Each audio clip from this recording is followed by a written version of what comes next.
그에게 영광이 세세 무궁토록 있을지어다. 아멘. 자, 오늘 이 말씀을 가지고 아름다운 마무리라고 하는 제목으로 은혜를 나누려고 합니다. 시기적으로 이제 오늘이 2024년의 마지막 주일이고 이제 한 해를 마무리하는 그런 시점에 와 있습니다. 그리고 이제 며칠 있으면 이제 대망의 2025년 새해가 다가옵니다. 이맘때쯤 되면 아마 새해 이런 계획, 이런 준비, 이런 소망을 가지고 설레임으로 한 해를 기다리고 또 맞이하고 있을 텐데요. 물론 좋은 계획을 가지고 한 해를 맞이하는 것도 중요하지만 이것 못지않게 중요한 게 하나 있는데 그것은 지금까지 살아온 2024년을 잘 정리하고 마무리하는 것입니다. 왜냐하면 저도 길지 않은 인생을 살아오면서 느낀 게 달력은 바뀌지만 우리의 삶은 그렇게 획기적으로 바뀌지 않는다는 거예요. 늘 익숙하고 반복적인 그런 일상의 삶이 이어지는데 그러다 보니까 잠언서에도 있는 것처럼 해 아래 새 것이 없다는 말처럼 특별한 일들보다는 늘 있어 왔던 그런 일들의 반복이 계속 되게 되지요. 그렇다 보면 늘 우리가 힘들어했던 일들에 의해서 다시 또 힘들어하고 또 기뻤던 일에 대해서 또 기뻐하고 늘 큰 변화 없이 그렇게 살아가게 되더라는 것입니다. 그래서 새로운 계획도 중요하지만 지금까지 살아왔던 삶을 잘 정리하고 또 여기에서 귀한 교훈과 또 삶의 지혜를 얻으면 앞으로 살아가는데 큰 힘과 또 도전과 삶의 지혜가 되지 않을까 그런 생각을 합니다. 그래서 어떻게 하면 한 해를 잘 정리하고 마무리할 수 있을까 그 비결을 말씀을 통해서 나누려고 합니다. 아시는 대로 디모데 후서는 바울의 가장 마지막 노후에 죽음을 눈앞에 두고 쓴 서신서가 디모데 후서지요. 그렇게 보니까 디모데 후서에는 정말 파란만장한 삶을 산 노사도가 자기의 삶을, 사역을, 인생을 아름답게 정리하는 그런 모습을 우리에게 보여주고 또 그런 면에서 우리에게 큰 은혜와 감동을 주고 있습니다. 특별히 4장은 유언과도 같이 참 무게 있게 의미 있게 우리에게 다가오는데요. 자세하게 말씀은 드릴 수 없지만 4장 1절부터 5절까지의 내용은 이제 믿음의 아들인 디모데에게 유언처럼 어떤 신앙적인 어떤 권면의 말씀을 하고 있습니다. 자, 그리고 6절부터 8절까지의 내용을 보면 이제 사역에 대한 자기의 어떤 사명에 대한 정리를 조용하게 하면서 싸울 것과 마칠 것과 지킬 것과 사모할 것에 대해서 아주 담백하게 우리에게 소개해 주고 있습니다. 자, 이런 모습을 보면 우리의 어떤 정리, 신앙적인 정리에도 싸울 것, 이 싸운다는 게 뭐 치고받고 한다는 게 아니라 영적인 우리 믿음을 끝까지 지키는 것, 그죠? 그리고 끝내야 될 것, 끝내야 되는데 그걸 끝내지 못하고 계속 이어가다 보면 이게 문제가 되는 거죠. 끝낼 때는 끝내야 될 것, 그리고 끝까지 지켜야 될 것, 어떤 환경에서도 포기하지 않고 지켜야 될 것, 그리고 사모해야 할 것, 기대하고 소망해야 될 것, 이것을 잘 정리할 때 참 아름다운 신앙의 모습이 될 수가 있습니다. 그리고 9절부터 12절까지는요, 사람에 대한 정리입니다. 사람. 여러분들도 경험하시겠지만 제일 힘든 게 뭡니까? 사람 관계예요. 사람 관계. 그래서 이 바울은요, 있어야 될 사람, 떠나간 사람, 또 함께 하고 있는 사람, 또 함께 하지만 떠나 보내야 될 사람, 이런 사람들에 대해서 또 아주 담백하게 정리를 하고 있습니다. 우리도 어떤 대인 관계에서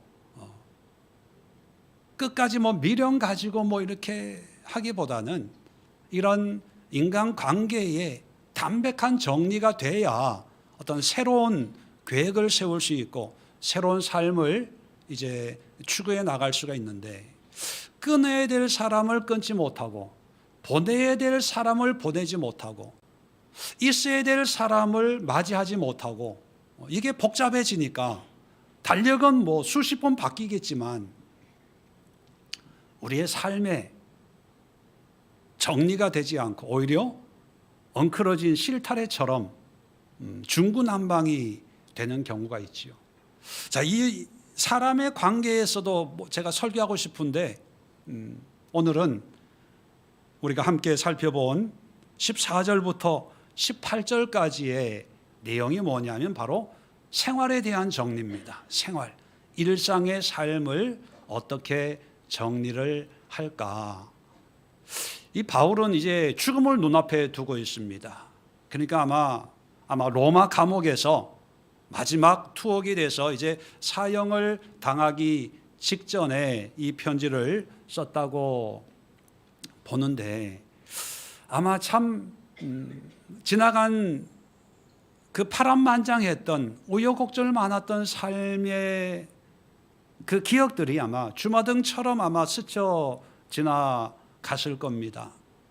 그 수많은 감회가 아마 그 마음을 가득 채웠을 텐데, 이런 복잡한 이런 삶을 아주 간단하게 세 가지로 정리를 합니다. 이 세 가지를 우리가 함께 살펴보면서 2024년 한 해를 정리할 때 우리도 성경적으로 사도 바울의 어떤 삶의 지혜를 본받아서 이 세 가지 면에서 좀 깔끔하게 정리를 하고 새해를 맞이하면 좀 다른 어떤 새로운 한 해를 만들어 갈 수가 있지 않을까, 그런 생각을 하면서 하나씩 함께 살펴보도록 하겠습니다. 자, 먼저 14절부터 15절까지 보면, 구리 세공업자 알렉산더가 내게 해를 많이 입혔음에 주께서 그 행한 대로 그에게 갚으시리니 너도 그를 주의하라. 그가 우리 마을을 심히 대적하였느니라. 자, 알렉산더를 주의하라고 얘기합니다. 주의하라. 이게 첫 번째 삶을 정리하는 것입니다. 문자적인 의미는요, 주의하라는 그 의미가 뭐냐면 너를 지켜라. 키핑이에요. 나를 지키는 거예요. 알렉산더라고 하는 구리 이 금속으로 우상을 만들고 이런 그 세공업자가 있었는데, 이 사람이 바울을 심히 괴롭혔던 것 같아요. 문제를 많이 일으켰던 사람입니다. 자, 그런데 바울은 이제 사형을 받아서 이 땅에서 이제 없어지겠지만, 바울의 뒤를 이어서 목회해야 될 이 디모데에게 이 사람을 주의해서 너를 지켜라 이렇게 얘기하는 것은, 알렉산더라고 하는 이런 사람들, 악한 사람들, 나쁜 사람들이 없어지면 참 좋겠지요. 그죠? 문제가 해결되면 얼마나 좋겠습니까? 그런데 우리가 경험해 보잖아요. 잘 없어집니까? 안 없어집니까? 잘 안 없어져요. 그리고 때로는 없어져요. 없어지는 조금 있으면 더한 놈이 나타나요. 그죠? 문제는 끊이질 않는다는 거죠. 어떤 분들은요, 왜 이런 사람이 있어가지고 나를 왜 이렇게 힘들게 하지? 왜 이런 문제가 자꾸 생겨서 나를 힘들게 하지? 이런 사람이 없어지면, 이런 문제가 없으면 얼마나 좋을까라고 생각을 하는데, 그래서 원망하고 불평하고, 그리고 이 사람이 문제야, 알렉산더가 문제야 이러는데, 야, 문제지요. 근데 더 큰 문제가 있습니다. 그 문제는 자기 자신에게 있어요. 알렉산더가 아니어도 또 다른 문제들이 생기는데, 성경은 우리에게 뭘 얘기하냐 하면 알렉산더를 피해라, 이런 사람이 없는 곳으로 가라, 이런 문제가 안 생기도록 해라, 이렇게 얘기하는 게 아니라 이런 문제로부터 너를 지켜라, 이렇게 얘기해요. 주의해라, 지켜라. 그것은 무슨 뜻입니까? 조심하라는 거예요.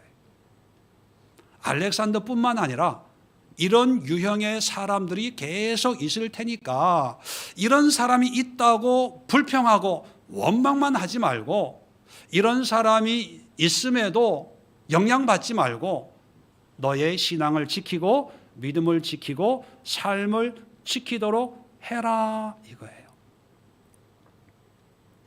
제가 학교 다닐 때 중간고사, 기말고사 시험을 보는데, 그때는 이제 시험지에다가 답을, 요즘은 어떻게 하는지 모르겠지만 답을 체크하면 이게 옆줄하고 이렇게 바꿔가지고 채점을 하고 이제 본인에게 돌려주죠. 그럴 때 담임 선생님이 꼭 하신 말씀이 있어요. 여러분들 기억나십니까? 집에 가서 틀린 문제 다시 복습해라. 기억 안 나세요? 그래서 복습하면 복습할 게 전 별로 없었어요. 잘난 척. 왜냐하면 정답을 맞춘 것은 얘 잘한 거예요. 알고 있으니까 정답을 맞췄는데, 문제는 틀린 문제. 이 틀린 문제는 다음에 또 이와 비슷한 문제가 나올 때 또 틀릴 수가 있으니까 틀린 거에 이게 집중하라는 거죠.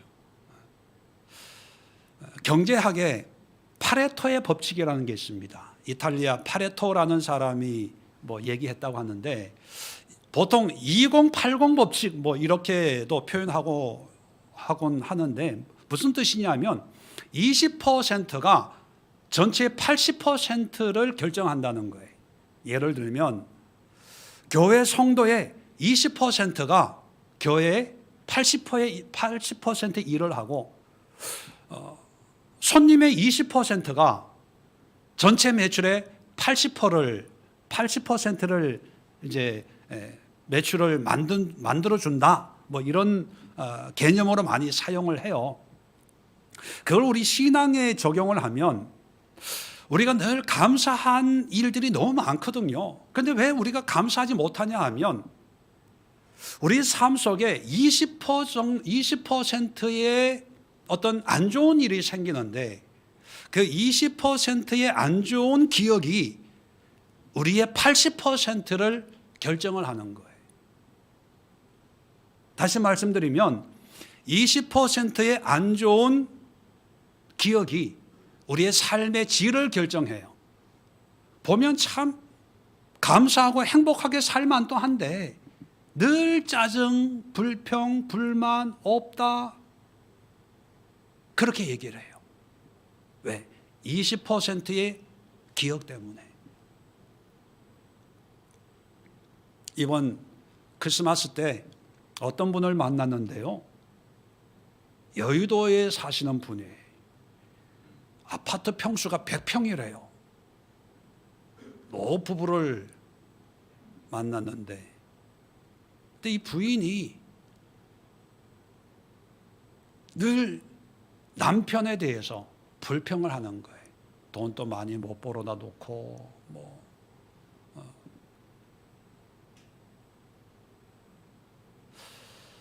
제가 볼 때는 정말 훌륭하게 사셨는데, 그리고 뭐 집 평수가 뭐 중요한 건 아니지만 객관적으로 보면 그죠? 얼마나 두 부부가 사는데 100평이에요.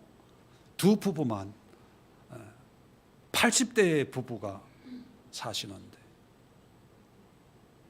근데 친구들은 200억 가지고 있대요. 몇백억을 가지고 있는데 자기는 뭐 이렇게 산다고.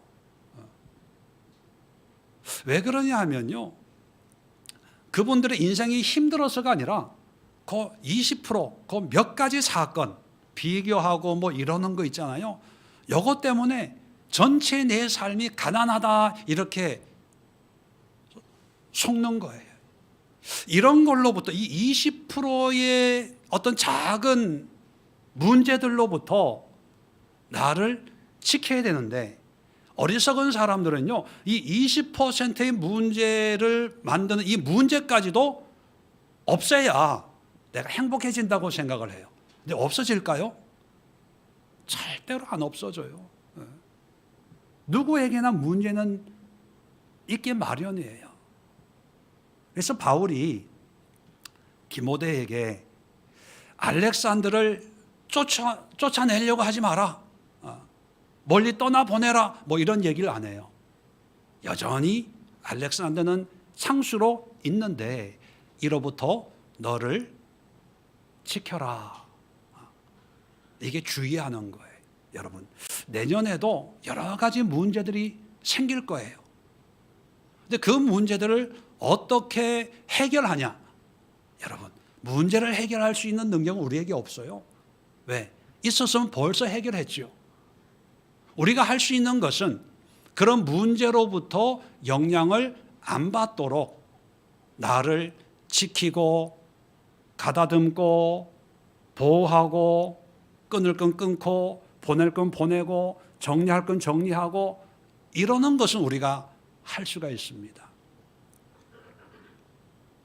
그래서 새해만을 기다리지 마시고 이제 며칠 안 남아 이 2024년 올 한 해 나를 힘들게 했던 문제가 뭐가 있을까 한번 되돌아보세요. 뭐 기본은 그렇게 썩 좋지 않지만 또 내가 실수하고 죄 짓고 하나님 앞에 올바르지 못한 어떤 그런 삶의 모습은 어떤 거였는지를 한번 되돌아보시고, 한 번은 실수지만 두 번은 뭐다? 실력이다. 그런 말이 있어요. 한 번은 실수할 수 있습니다. 근데 그 실수를 반복하면 그거는 그 사람의 삶이고 생활이고 능력이에요. 그런데 우리는 실수조차 하지 않는 것이 아니라 실수를 통해서 주의하는 거죠. 나를 지켜야 되는 그런 신앙을 가지고 있기 때문에 한번 쭉 되돌아보시고 넘어진 그 이유, 그 환경, 상황이 어떤 것인지를 교훈 삼으시고, 이럴 때 내가 약해지는구나, 돈 앞에 넘어지는구나, 세상의 명예 앞에, 욕망과 탐욕 앞에, 음란 앞에 내가 약해지는구나 라고 주의를 기울인다면 새해에 그와 비슷한 환경으로 우리가 인도될지라도 더 이상은 넘어지지 않고 실수하지 않고 믿음을 지키고 우리의 삶을 지킬 수가 있을 것입니다. 두 번째, 삶을 정리하는 방법이 16절에 나와 있습니다. 내가 처음 변명할 때에 나와 함께한 자가 하나도 없고 다 나를 버렸으나 그들에게 허물을 돌리지 않기를 원하노라. 한마디로 얘기하면 용서하기로 마음먹는 거예요. 용서. 이 용서라는 단어가 나오면 누구든지 자신이 없습니다. 혹시 용서의 은사 있는 분 계세요?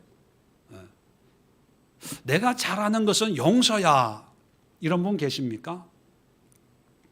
참 용서가 말은 쉬운데 행하기가 쉽지가 않습니다. 왜 용서가 쉽지 않냐 하면 용서에 대한 오해가 또 있기 때문에. 몇 가지만 예를 들어보면, 용서했다면 이제 그게 기억이 안 나야 되는데, 말로는 용서했는데 그 사람을 보면 또 화가 나. 또 그런 비슷한 상황이 되면 또 생각이 나. 자, 그럴 때 우리는 의문이 들어요. 진짜 내가 용서했나? 용서하면 기억이 좀 안 났으면 좋겠는데, 안 좋은 기억이 계속 날 때, 야, 나는 성경 말씀처럼 용서를 하지 못했나 봐, 이런 의심에 빠지니까 용서했는데도 안 한 걸로 생각을 하니까 이게 힘들어지는 거죠. 또 용서에 대한 또 오해가 또 뭐냐 하면, 용서했다면 좋은 관계가 이루어져야 되는데 말로는 용서했는데 그 사람 보면은 막 또 이렇게 올라오거든요. 자, 그래서 어떡합니까? 되도록이면 안 마주치려고 그래요. 피하려고 그래요. 근데 용서는 내가 했는데 왜 내가 자꾸 피해? 이거 용서가 안 된 거 아니야? 뭐 이런 또 의문이 자꾸 올라오니까 용서하기가 너무너무 힘들어. 그런 얘기가 자동적으로 나오는 거죠. 또 어떤 분들은요, 용서라고 하면 이런 반박을 해요. 뭐냐면, 용서하는 것은 그 사람의 잘못된 것을 인정해 주는 거 아니냐.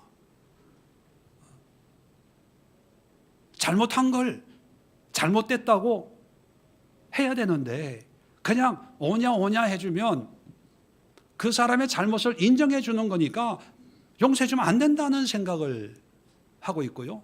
더 나아가서 한번 용서해 주면 계속 하니까 그럼 계속 용서해야 돼? 계속 그럼 넘어가야 돼? 언제까지? 뭐 이런 생각을 하다 보니까 용서가 힘들어지는 거예요. 근데 여러분, 용서에 대한 성경적인 의미를 제가 말씀드릴 테니까 이 성경에서 말하는 용서의 의미를 이해한다면 용서가 참 쉬워져요. 자, 성경에서 얘기하는 용서 첫 번째는요, 용서는 상대방을 향한 것이 아니라 나의 유익을 주기 위해서예요. 우리는 용서해 준다라고 하면 어떤 상대방에게 어떤 호의나 배려를, 특별한 배려를 해주는 걸로 여깁니다. 상대방에게 어떤 유익을 주는 걸로 생각하기 때문에 내가 용서해 줄까 말까 이런 고민을 하는 거지요. 그런데 성경은 용서는 상대방이 아니라 나를 위해서 하는 거예요. 나를 위해서. 왜 그러냐 하면 만약에 용서를 안 하면 분노가 생기잖아요. 이 분노가 표출되지 않고 내 안에 자꾸 쌓이다 보면 이 분노는 항상 다양한 방법으로 나도 모르게 표출이 돼요. 그게 내면의 화로 나타나는 거예요. 나는 피해를 입었는데 피해를 준 사람은 잘 먹고 잘 살거든요. 그래서 두고 봐라. 그런 마음을 가지고 살다 보면 나도 모르게 내 안에 불평, 불만, 왜? 공평하지 못하다고 생각하니까 화가 나서 다른데 이게 폭발이 되는 거예요. 제가 만난 사람 중에 한 분은요, 아주 유별난 분이 한 분 계시는데 이분은 정의의 사도쯤 돼요. 불의를 못 참아요. 회사에서도 뭐 타협이 없고 불의가 없어서 주변 사람들이 정의로운 사람, 불의를 못 참는 사람이라고 인정을 해주는데, 그런데 그분의 내면을 깊이 들어가 보면 정의의 사도가 아니라 자기 안에 내면에 분노로 꽉 차 있어요. 그 분노는 뭐냐면 성장할 때부터 받은 피해의식, 부모로부터, 사회로부터, 국가로부터. 용서하지 못한 그 피해의식이 있어서 어떤 공정하지 못하다는 어떤 상황이 되면 자기도 모르게 그걸 폭발을 시켜요.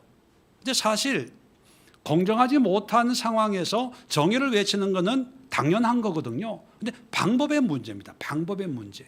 다른 방법도 있는데 이분은 폭발을 시켜요. 그러다 보니까 항상 문제가 커져요. 문제가. 그래서 제3자가 볼 때 이분은 문제가 드러나니까 늘 정의로운 사람이라고 보여지는 거죠.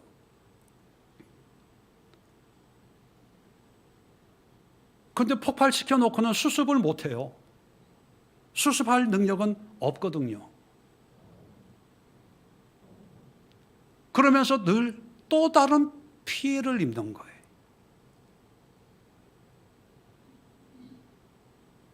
오늘날 우리 한국 정치가 이렇게 혼란스러운 이유 중에 하나도 저는 용서할 줄 모르는 어떤 국민성에 있다고 봐요. 근현대사에 참 우여곡절을 많이 겪었지 않습니까?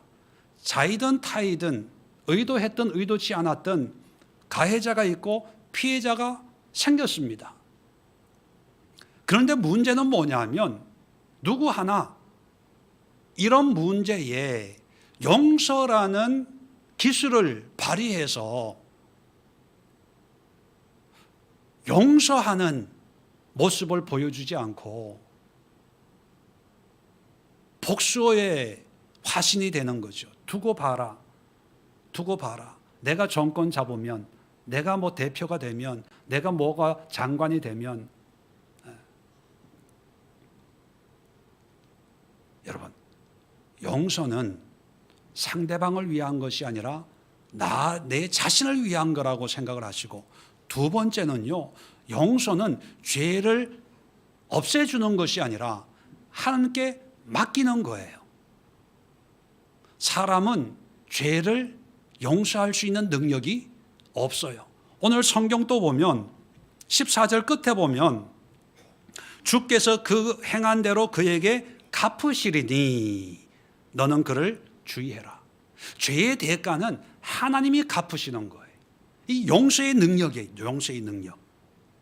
용서하지 않으면 내가 뭔가 복수해야 되고 대가를 요구해야 된다고 생각하는데 용서는요, 내가 할 일을 하나님이 하시도록 하나님께 맡기는 거예요.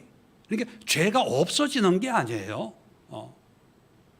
내가 용서했다고 그 살인자의 살인죄가 없어집니까? 아니에요. 용서는 하나님이 하시도록. 자, 여러분, 용서의 대표적인 인물이 요셉이거든요. 창세기 45장에 보면 자기를 종으로 판 형들을 제배를 합니다. 그럴 때 요셉이 멋있는 얘기를 하죠. 형들이 나를 판 것이 아니고 하나님이 먼저 이때를 위해서 애굽으로 나를 보내신 겁니다. 걱정하지 마십시오. 두려워하지 마십시오. 형들을 용서해요. 자, 요셉은 용서했는데 그럼 그 형들의 죄가 없어졌나요? 아니요. 49장에 보면 아버지 야곱이 죽기 전에 12아들을 모아놓고 기도를 하는 장면이 나오죠. 그 기도하는 장면을 자세히 보면요, 하나님이 그 12아들 각 한 사람 한 사람의 죄를 묻고 거기에 대해서 합당한 기도를 하게 하세요. 다시 말하면 우리는 용서하지만 하나님은 그 죄에 대해서 하나님이 갚으세요. 그렇기 때문에 공의의 하나님, 정의로운 하나님이라는 그런 명칭을 하나님이 가질 수 있었던 것입니다. 그러니까 여러분, 용서하는 거에 주저하지 마세요. 오히려 용서를 아주 익숙하게 사용하십시오. 왜요? 내가 할 일을 누가 대신 해준다고요? 하나님이 해주니까. 내가 한다고 생각해 보세요. 여러분, 용서할 능력이 있어요, 없어요? 없어요. 내가 어떻게 갚아요? 내가 그 놈을 어떻게 내가 멱살 잡고 흔들어요? 근데 하나님이 하시니까 내가 가벼워지는 거예요. 그리고 여러분, 관계, 용서함, 아까 말씀드린 오해에서 용서를 했으면 그 사람과 친해져야 되고 친밀해져야 된다는 생각을 해요.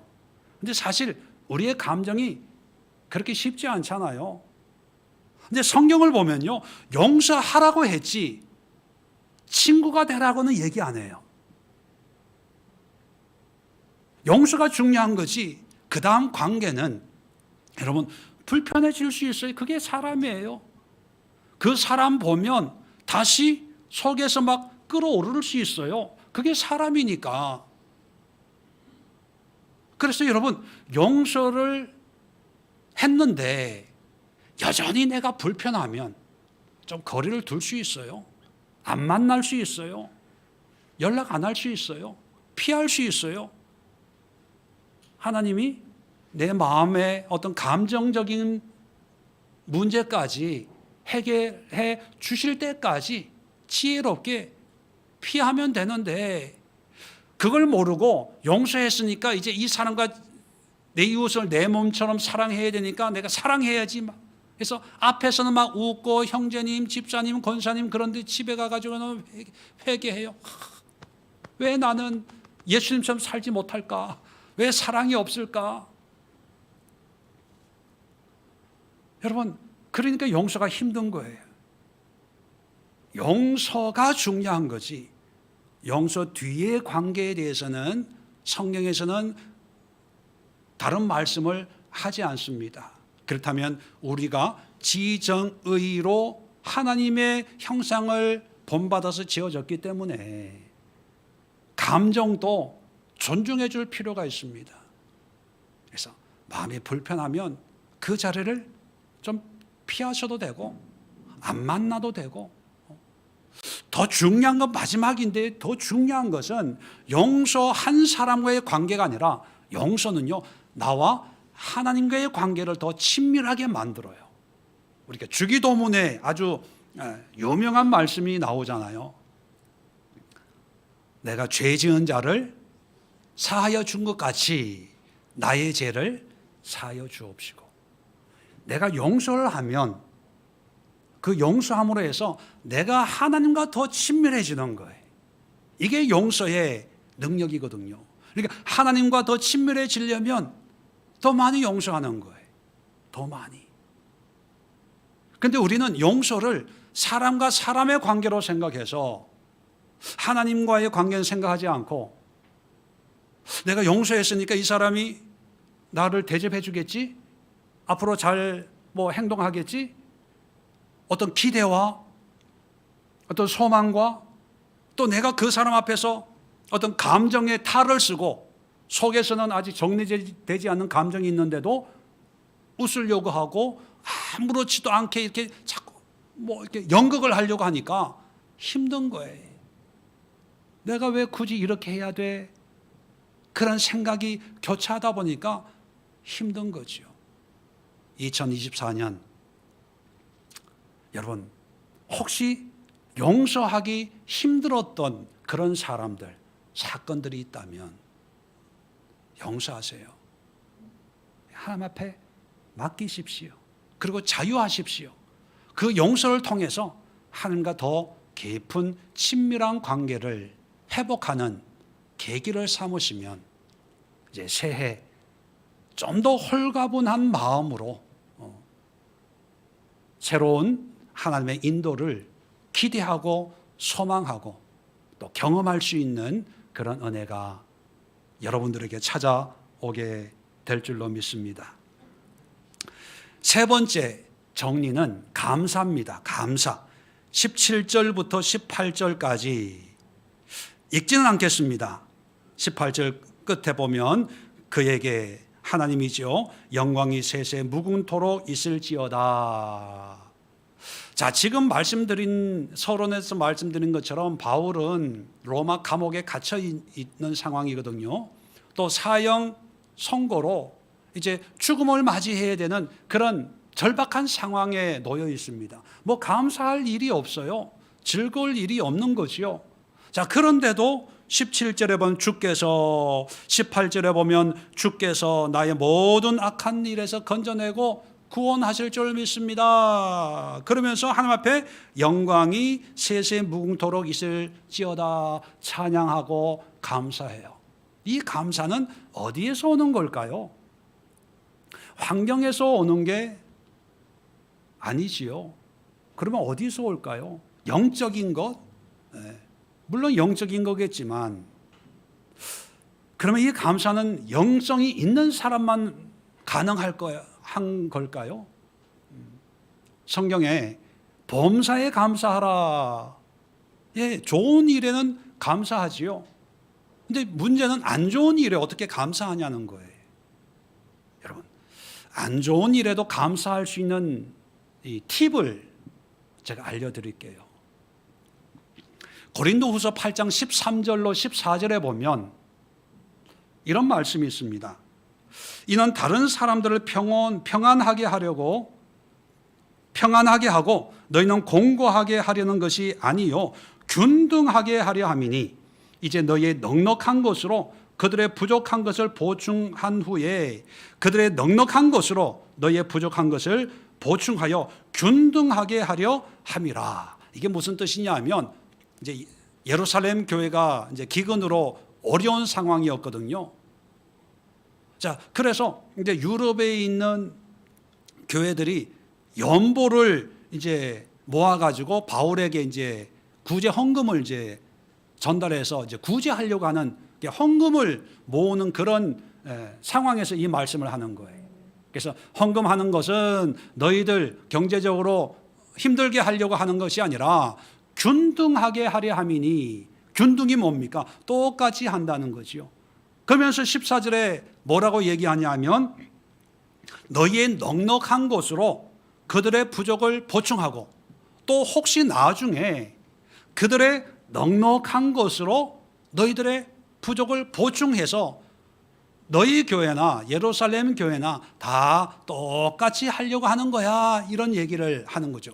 여기서 중요한 게 뭐예요? 균등입니다. 균등. 평균 뭐 이런 뜻이죠. 자, 여기서 저는 이런 하나 경제 이론을 하나 생각해 봤어요. 제로 썸 게임. 제로 썸이라는 말은 제로 0이라는 거죠. 썸이라는 것은 합계라는 거예요. 이 이론은 뭐냐면 이제 어떤 게임을 한다고 가정을 해볼 때 고스톱이라고 생각해 봅시다. 고스톱판에서 딴 사람이 있고 이런 사람이 있지 않습니까? 근데 딴 사람이나 이런 사람 나중에 고스톱 다 마치고 계산해 보면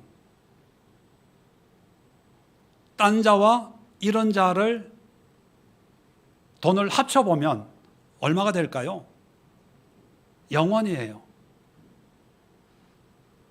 단지 돈을 딴 사람은 이런 자의 돈이 여기로 이제 옮겨온 것 뿐이죠. 합으로는 똑같아요. 0이란, 그게 이제 제로섬 이론, 제로섬 게임이라는 뜻이거든요. 늘 왜 우리가 감사하지 못하냐 하면 우리 입장에서만 생각해서 그래요. 내가 얻었다, 잃었다. 얻었으니까 기분 좋고, 잃었으니까 기분 나쁘고, 그죠? 근데 이 제로섬 게임은요, 전체를 생각하는, 전체로 보면 누가 따고 누가 잃었어요.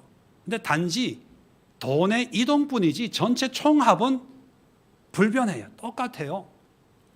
그러니까 내가 딴 돈은 이런 사람의 돈이 나한테 온 거고, 또 이런 사람 입장에서는 내 돈이 어디 없어진 게 아니라 내 돈은 저 사람한테 옮겨간 거야. 내가 볼 때는 이렇지만 전체로 볼 때는 이동만 있지 전체의 손해가 난 건 아니다, 이런 개념이거든요. 자, 바울이 17절 18절의 주어가 뭐냐면 주께서 하나님께서 이 고난에서 나를 건질 거야. 지금 건진 바 되지 않았어요. 또 하나님이 구원해 주실 거야. 감옥에서 나오지 않았어요. 그런데도 하나님 앞에 감사하고 영광 돌리는 것은 내 입장에서만 생각한 게 아니라 하나님의 입장에서 볼 때 감옥에 간 것도 복음을 위해서, 내가 이 고난당하고 시련당하는 것도 하나님이 고난을 고난을 통해서 복음을 전파하기 위해서 하나님이 쓰신 거라면, 나는 좀 힘들고 구차했지만 하나님의 관점에서 볼 때 손해 날 게 없구나, 그걸 깨닫고 하나님 앞에 감사하는 거죠. 이 제로섬 이론을 우리 생활에 적용을 하면 잃어버렸어요. 그러니까 막 원통하지 않습니까? 어떤 돈인데, 어떻게 모은 돈인데, 근데 그 사기꾼 만나가지고 안타깝죠. 감사할 수 없어요. 그런데 하나님의 관점에서 볼 때 내가 잃어버렸지만 누군가에게 가서 또 쓰임 받겠지. 단지 나쁜 용도로 쓰이지 않도록 선하게 쓰임 받을 수 있도록 우리는 기도할 뿐이지만, 그것은 우리가 어떻게 할 수, 내 손을 떠났으니까. 단지 우리가 감사할 수 있는 것은 나의 잃어버린 것이 다 없어진 게 아니라는 거예요. 또 반대로 얻은 사람이 있어요. 사업을 잘해서 돈을 많이 모은 사람도 우리는 자기 중심적으로 생각하면 이것은 내 돈이다라고 생각할 수가 있어요. 그런데 하나님의 관점에서 보면 이 돈은 누군가의 돈이 나에게로 전달된 거죠. 내게 아니라는 거예요. 그렇기 때문에 감사하고, 또 내가 얻은 이 돈이 내 것이 아니고 누군가의 것이기 때문에 또 누군가를 위해서 사용되어져야 될 돈이 되는 거죠. 그래서 플러스 마이너스 다 해보면 하나님께는 공평해지는 거예요. 공평해지는 거. 부족한 자의 부족도 없어지고,